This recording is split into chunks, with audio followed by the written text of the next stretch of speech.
دردناک عذاب کی خوشخبری انہیں سنا دیجیے۔ یہی لوگ ہیں جن کے اعمال دنیا اور آخرت میں برباد ہوں گے اور ان کا کوئی بھی مددگار نہ ہوگا۔ ألم تر إلى الذين أوتوا الكتاب نصيبا من الكتاب يدعون إلى الكتاب الله ليحكم بينهم ثم يتولى فريق منهم وهم معرضون۔ کیا آپ نے ان لوگوں کو نہیں دیکھا جن کو کتاب کے علم میں سے کچھ حصہ ملا؟ یعنی یہودی علماء کے ذکر ہے کہ انہوں نے اللہ کی کتاب کی طرف بلایا جاتا ہے تاکہ وہ ان کے درمیان فیصلہ کریں، تب ان میں سے ایک گروہ منہ موڑ لیتا ہے، یعنی کتاب کے فیصلے کو ہی نہیں مانتا اور وہ حق سے پھر جانے والے ہیں۔ ان کا شان نزول کچھ اس طرح ہے کہ یہود حضرت صلی اللہ علیہ وسلم کے پاس اپنے قبیلے کے ایک مرد اور عورت کو لائے جنہوں نے زنا کیا تھا۔ آپ نے ان سے پوچھا کہ اگر کوئی زنا کرے تو تم اس کے ساتھ کیا معاملہ کرتے ہو؟ تو انہوں نے کہا کہ ہم اس کا مکالہ کر کے انہیں مارتے پیٹتے ہیں۔ آپ صلی اللہ علیہ وسلم نے فرمایا کیا تورات میں رجم کا حکم نہیں؟ تو انہوں نے کہا کہ ہم تو تورات میں کوئی ایسا حکم نہیں دیکھا۔ عبدال بن اسلام رضی اللہ تعالیٰ عنہ کہنے لگے کہ تم جھوٹ بولتے ہو، تورات کو لاؤ اور اسے پڑھو۔ ان کا عالم جو تورات پڑھتا تھا وہ آیت رجم پر ہاتھ رکھ کے پڑھنے لگ گیا۔ عبدال بن اسلام نے اس کا ہاتھ آیت پر سے ہٹا دیا اور پوچھا کہ یہ کیا ہے؟ یہودیوں نے دیکھا تو یہ آیت رجم تھی۔ پھر آپ صلی اللہ علیہ وسلم نے فرمایا کہ ان دونوں کو مسجد نبوی جہاں سے جنازے رکھے جاتے ہیں رجم کر دیا جائے۔ ان کا یہ حال تھا کہ وہ جو حق بات کو چھپاتے تھے۔ وجہ کیا تھی کہ انہوں نے عوام کو دین کی تعلیم سے ہی محروم رکھا تھا، کیونکہ انہوں نے کتاب میں تحریف کر کے اپنی مرضی کی باتیں لوگوں کو میں عام کی ہوئی تھی اور اسے دین کا حصہ بنا دیا تھا، اور وہ منہ موڑنے والے تھے، یعنی بے رخی برتنے والے تھے اور اپنی مرضی کے فتوے دیتے تھے۔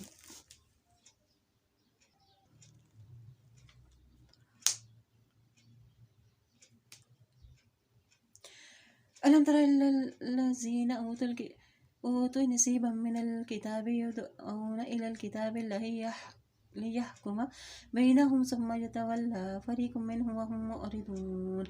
کیا آپ نے ان لوگوں کو نہیں دیکھا جن کو کتاب کے علم میں سے کچھ حصہ ملا؟ یعنی یہودی علماء کا ذکر ہے، انہوں نے اللہ کی کتاب کی طرف بلایا جاتا ہے تاکہ وہ ان کے درمیان فیصلہ کرتے، تب ان میں سے ایک گروہ وہ منہ موڑ لیتا ہے، یعنی وہ کتاب کے فیصلے کو ہی نہیں مانتا۔ علماء حق کو اس لیے چھپاتے ہیں تاکہ وہ ان کے عوام جاہل ہی رہے اور اپنی مرضی کے فتوے دیتے تھے۔ وہ حق سے پھیرنے والے ہیں، اور دین سے منہ موڑنے کی وجہ یہ بھی بتائی گئی ہے کہ ان کی وجہ یہ ہے کہ انہوں نے کہا کہ ہمیں آگ چند دنوں کے سوا ہرگز نہیں چھوئے گی، اور ان کو ان کے دین کے بابت ان باتوں نے بھی دھوکے میں ڈال رکھا ہے جو وہ خود کرتے تھے۔ پھر کیا حال ہوگا جب ہم انہیں اس دن جمع کریں گے جس میں کوئی شک نہیں، اس روز ہر شخص کو اس کی کمائی یعنی اس کے اعمال کا پورا بدلہ دیا جائے گا اور ان پر کوئی بھی ظلم نہ کیا جائے گا۔ آپ کہہ دیجئے کہ اے اللہ، اے بادشاہی کے مالک، تو جسے چاہے بادشاہی عطا فرماتا ہے، جسے چاہے بادشاہی چھین لیتا ہے، اور تو جسے چاہے عزت دیتا ہے، جسے چاہے ذلت دیتا ہے۔ یہ سب تیرے ہی ہاتھ میں ہے، بے شک تو ہر چیز پر قادر ہے۔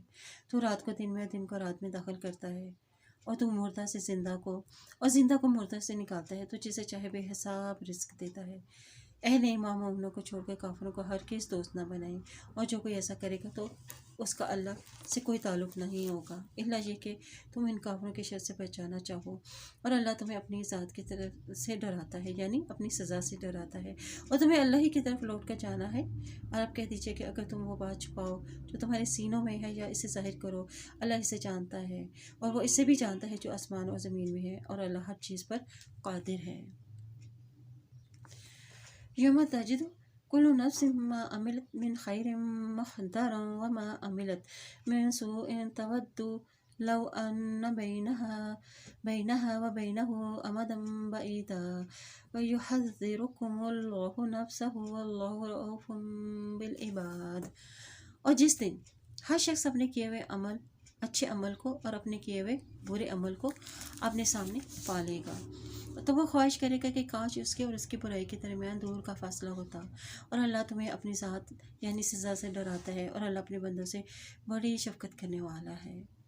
یعنی جس دن ہر شخص نے جو عمل کیا ہوگا، نیکی یا برائی میں سے جو بھی عمل کیا ہوگا، وہ حاضر کیا جائے گا۔ اس دن انسان چاہے گا کہ اس کے اور اس کے برائیوں کے درمیان دوری کا فاصلہ ہو، یہ عمل مجھے نظر ہی نہ آئے۔ اللہ تم کو اپنے آپ سے ڈراتا ہے، اپنی سزاؤں سے ڈراتا ہے، اور اللہ اپنے بندوں پر شفقت کرنے والا ہے۔ وہ اپنے بندوں پر ظلم نہیں کرتا بلکہ ان پر مہربانی کرنے والا ہے۔ آپ کہہ دیجئے کہ اگر تم اللہ سے محبت کرتے ہو تو میری پیروی کرو، اور اللہ تم سے محبت کرے گا اور تمہارے گناہوں کو بخش دے گا، اور اللہ بہت بخشنے والا، نہایت رحم کرنے والا ہے۔ آپ کہہ دیجئے تم اللہ کی اور اللہ کے رسول کی اطاعت کرو، پھر اگر وہ منہ موڑ لے تو بے شک اللہ کافروں کو پسند نہیں کرتا۔ بے شک اللہ نے حضرت آدم علیہ السلام کو، حضرت نوح علیہ السلام کو، آل ابراہیم اور آل عمران کو تمام جہانوں میں سے نبوت کے لیے چن لیا ہے، اور ایک دوسرے کی اولاد تھے، اور اللہ کو سننے والا اور جاننے والا ہے۔ اور جب عمران کی بیوی نے کہا کہ اے میرے رب، بے شک میں نے منت مانی ہے کہ جو بچہ میرے پیٹ میں ہے وہ تیرے ہی لیے وقف ہے، چنانچہ تو اسے مجھ سے قبول فرما، بے شک تو ہی خوب جاننے والا اور سننے والا ہے۔ جب اس نے بچی کو جنم دیا تو کہنے لگی اے رب، بے شک میں نے تو لڑکی کو جنم دیا ہے، اور اللہ خوب جانتا ہے جو اس نے جنا، اور لڑکا اس لڑکی کی مثل نہیں ہو سکتا، اور بے شک میں نے اس کا نام مریم رکھا ہے، اور بے شک میں اسے اور اس کی اولاد کو شیطان مردود سے تیری پناہ میں دیتی ہوں۔ چنانچہ اس کے رب نے اس لڑکی کو اچھے طریقے سے قبول کیا اور اس کی بہت اچھی پرورش کی، اور زکریا علیہ السلام کو ان کا سرپرست بنا دیا۔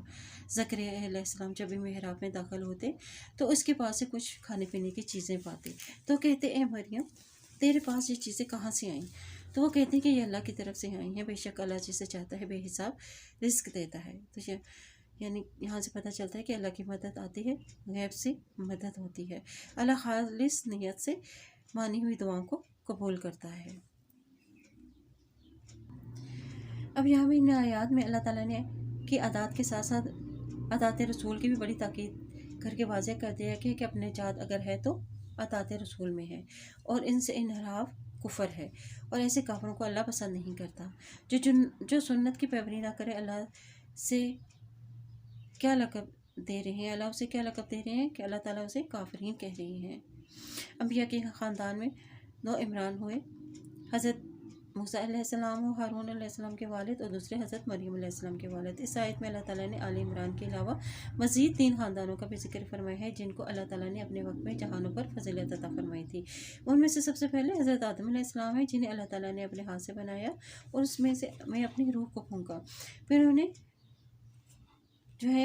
اسماء تمام علم سکھایا اور انہیں جنت میں رہائش پذیر بھی کیا، انہیں جنت میں رہنے کا موقع ملا، پھر انہیں زمین پر بھیجا اور ان کے قصور کو بھی معاف کر دیا، اور انہیں نبوت بھی عطا کی، اور اللہ تعالیٰ نے انہیں اپنی رسالت کے لیے چن لیا۔ پھر حضرت نوح علیہ السلام کا ذکر ہے کہ انہیں اس وقت رسول بنا کر بھیجا گیا جب لوگوں نے اللہ کو چھوڑ کر بتوں کو معبود بنا لیا تھا۔ انہیں طویل عمر عطا کی گئی اور انہوں نے اپنی قوم کو 950 سال تک تبلیغ کی، لیکن چند افراد کے سوا کوئی بھی آپ پر ایمان نہ لائے تھے۔ انہوں نے اپنے فرض میں کوئی کوتاہی نہ کی، ثابت قدم رہے، استقامت کی بنا پر انہیں چن لیا تھا۔ پھر آل ابراہیم علیہ السلام کا ذکر ہے کہ نہ صرف ابراہیم بلکہ ان کے آل میں بھی انبیاء کا سلسلہ جاری رہا۔ آل میں حضرت یعقوب علیہ السلام کی اولاد بھی ہے، حضرت محمد صلی اللہ علیہ وسلم کی آل میں سے تھے۔ آزمائش میں پورے اترے، آگ میں کودنا پڑا، باپ کی محبت سے محروم رہے، نفرت کو برداشت کیا، وطن بھی چھوڑنا پڑا، بیوی بچوں کو بھی پردیس چھوڑ کر آنا پڑا۔ جب بچے کی محبت دل میں پیدا ہوئی تو اسے ذبح کرنے کا بھی حکم دیا گیا۔ اللہ ان تمام احکامات پر انہوں نے اللہ کے آگے اپنا سر جھکا لیا۔ اور آل عمران کا ذکر ہے کہ اللہ تعالیٰ نے نیکی اور خیر کے کاموں کے لیے انہیں چن لیا تھا، ان سب کو اللہ تعالیٰ نے تمام جہانوں پر ہمیشہ ہمیشہ کے لیے انہیں چن لیا۔ اب اللہ تعالیٰ نے کس بنا پر مریم علیہ السلام کی دعا کو قبول کیا کہ انہوں نے اخلاص اور پورے خلوص سے دعا مانگی تھی اور اپنی پسندیدہ چیز یعنی اپنی اولاد کو اللہ کی راہ میں دیا۔ انک انت السمیع العلیم، یعنی میرے دل کا جو حال ہے وہ تو ہی جانتا ہے، اپنی نظر پر تجھ کو گواہ بنا رہی ہوں، اور جو بات میں زبان سے کہہ رہی ہوں اسے تو سن رہا ہے، اور جو میرے دل میں ہے تو اسے بھی جانتا ہے۔ ہنالک دعا زکریا ربہ قال رب ہب لی من لدنک ذریۃ طیبۃ انک سمیع الدعاء۔ وہی زکریا علیہ السلام نے اپنے رب سے دعا کی اور کہا کہ میرے رب مجھے اپنے پاس سے پاکیزہ اولاد عطا کر، اور بے شک تو ہی دعا کو سننے والا ہے، یعنی اللہ پر مکمل بھروسہ اور توکل ہونا چاہیے۔ پھر جب وہ حجرے سے میں کھڑا نماز پڑھ رہا تھا تو فرشتوں نے اسے آواز دی، بے شک اللہ تجھے یحییٰ علیہ السلام کی خوشخبری دیتا ہے، وہ اللہ کے ایک کلمے یعنی عیسیٰ علیہ السلام کی تصدیق کرے گا اور سردار نفس پر ضبط رکھنے والا اور نبی ہوگا نیکوکاروں میں سے۔ زکریا علیہ السلام نے کہا کہ اے میرے رب، میرے ہاں لڑکا کیوں کر ہوگا جبکہ میں خود بوڑھا ہو چکا ہوں، میری بیوی بھی بانجھ ہے۔ فرشتے نے کہا اللہ اسی طرح جو چاہے کرتا ہے۔ زکریا علیہ السلام نے کہا کہ میرے رب، میرے لیے کوئی نشانی مقرر فرمائے۔ اللہ تعالیٰ نے کہا کہ تیری نشانی یہ ہے کہ تو 3 دن تک لوگوں سے اشارے کے سوا بات چیت نہ کر سکے گا، اور اپنے رب کو کثرت سے یاد کر اور صبح شام اس کی تسبیح بیان کرو، اور یاد کرو کہ جب فرشتوں نے کہا اے مریم، جب بے شک اللہ تعالیٰ نے تجھے چن لیا ہے اور تجھے پاکیزگی عطا کی ہے اور دنیا بھر کی عورتوں میں تجھے منتخب کیا ہے، اے مریم اپنے رب کی فرمانبرداری کر اور سجدہ کر اور رکوع کرنے والوں کے ساتھ رکوع کر، یعنی 5 جماعت نماز ادا کریں۔ اے نبی، یہ غیب کی خبروں میں سے ہیں، یعنی یہ تمام واقعات وحی کے ذریعے آپ کو تک پہنچائے گئے ہیں جو ہم نے آپ کی طرف وحی کرتے ہیں، اور آپ اس وقت ان کے پاس موجود نہ تھے جب وہ اپنے قلم ڈال رہے تھے، اور ان میں سے کون مریم کا سرپرست ہوگا، اور نہ آپ اس وقت ان کے پاس تھے جب وہ وہاں جھگڑ رہے تھے، یعنی جب وہ اپنے کلمے ڈال رہے تھے کہ مریم علیہ السلام کا کفیل کون ہوگا۔ جب اس بچی کے والدہ اسے وہاں لے کر آئیں تو مسجد کے خادم کے لیے یہ بات نہیں تھی کہ وہ اس بچی کو قبول کریں، کیونکہ آج تک وہاں پہ کوئی عورت نہ لائی گئی تھی۔ یہ اب کیا ہونے جا رہا ہے، اس کی دیکھ بھال کون کرے گا؟ نبی صلی اللہ علیہ وسلم سے فرمایا جا رہا ہے کہ آپ اس وقت وہاں پر موجود نہیں تھے جب وہ قرآن اندازی کر رہے تھے۔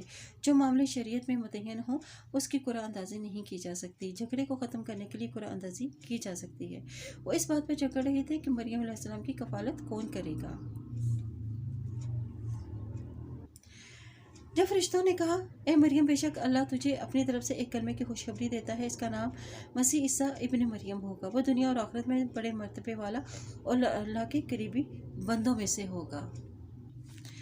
وَيُكَلِّمُ النَّاسَ فِي الْمَهْدِ وَكَهْلًا وَمِنَ الصَّالِحِينَ، انہیں کیا معجزات دیے جائیں گے، یعنی یہ وہ لوگوں سے کلام کرے گا ماں کی گود میں، اور بڑی عمر میں بھی نیکوکاروں میں سے ہوگا۔ مریم علیہ السلام نے کہا کہ اے میرے رب، میرے ہاں لڑکا کیسے ہوگا حالانکہ مجھے کسی شخص نے نہیں چھوا۔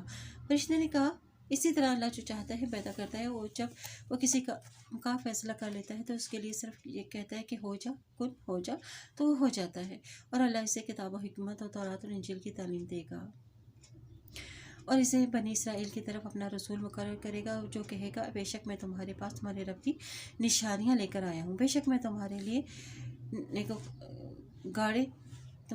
گاڑے سے پرندے کی شکل بناتا ہوں اور پھر اس میں پھونک مارتا ہوں تو اللہ کے حکم سے وہ واقعی پرندہ بن جاتا ہے، اور میں اللہ کے حکم سے پیدائشی اندھے برس والے کو اچھا کر دیتا ہوں، مردوں کو زندہ کرتا ہوں، اور میں تمہیں بتاتا ہوں جو تم کھاتے ہو اور جو تم اپنے گھروں میں ذخیرہ کر لیتے ہو، بے شک اس میں سے تمہارے لیے بہت بڑی نشانی اگر تم مومن ہو، اور میں اس کی تصدیق کرتا ہوں جو تورات میں مجھ پر نازل کی گئی ہے، اور تاکہ میں تمہارے لیے بعض وہ چیزیں حلال کر دوں جو تم پر حرام کر دی گئی تھیں، اور میں تمہارے پاس تمہارے رب کی نشانی لے کر آئی ہوں، چنانچہ تم اللہ سے ڈرو اور میری اطاعت کرو، یعنی میں تصدیق کرتا ہوں، یعنی جو میرے سامنے تورات میں ہے، یعنی پچھلی کتابوں کی تصدیق، تاکہ میں حلال کرتا چیزیں تمہارے لیے بعض وہ چیزیں جو تم پر حرام کر دی گئی تھی بطور سزا، اور کچھ چیزیں علماء کی وجہ سے حرام ہو گئی تھی، اور ایک نشانی تمہارے لیے یہاں سے مراد ہے کہ معجزات اور انجیل پیغمبر لوگوں کے اندر کیا پیدا کرنا چاہتے ہیں، اللہ کا ڈر اور خوف۔ ان اللہ ربی و ربکم فاعبدوہ ھذا صراط مستقیم، بے شک اللہ میرا اور تمہارا رب ہے، چنانچہ اسی کی عبادت کرو، یہی سیدھا راستہ ہے۔ پھر جب حضرت عیسیٰ علیہ السلام نے ان میں سے کفر محسوس کیا تو انہوں نے کہا کہ اللہ کی راہ میں کون میرا مددگار بنے گا؟ حواریوں نے کہا کہ ہم اللہ کے انصار ہیں، ہم اللہ پر ایمان لاتے ہیں، تو گواہ رہے کہ ہم فرمانبردار ہیں۔ اے ہمارے رب، ہم اس پر ایمان لائے ہیں جو تو نے نازل کیا، اور ہم نے رسول کی پیروی کی، چنانچہ ہمیں گواہی دینے والوں میں لکھ لیں۔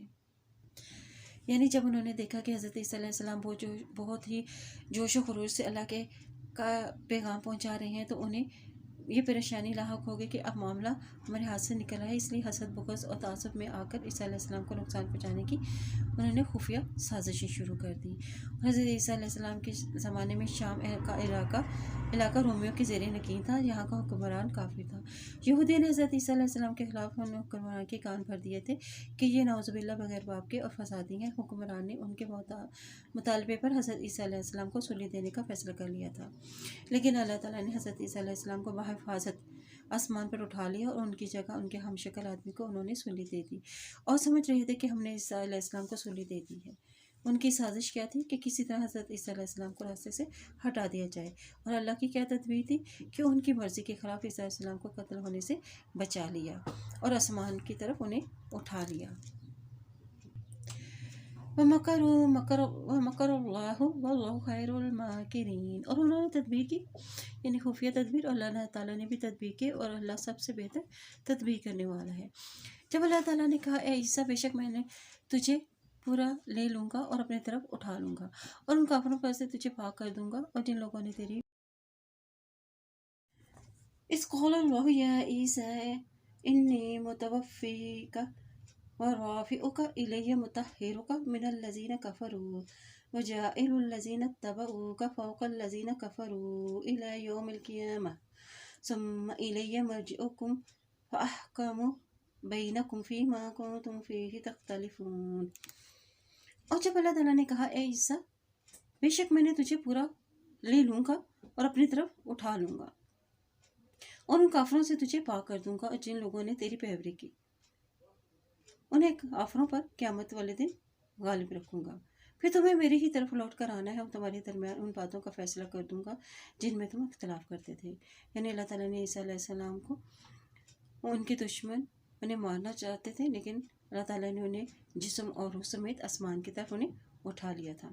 ابھی جن لوگوں نے کفر کیا انہیں دنیا اور آخرت میں سزا بھی دوں گا، اور ان کے لیے کوئی مددگار نہ ہوگا، لیکن جو لوگ ایمان لائے، انہوں نے نیک عمل کیے، تو اللہ انہیں پورا اجر دے گا، اور اللہ ظالموں کو پسند نہیں کرتا۔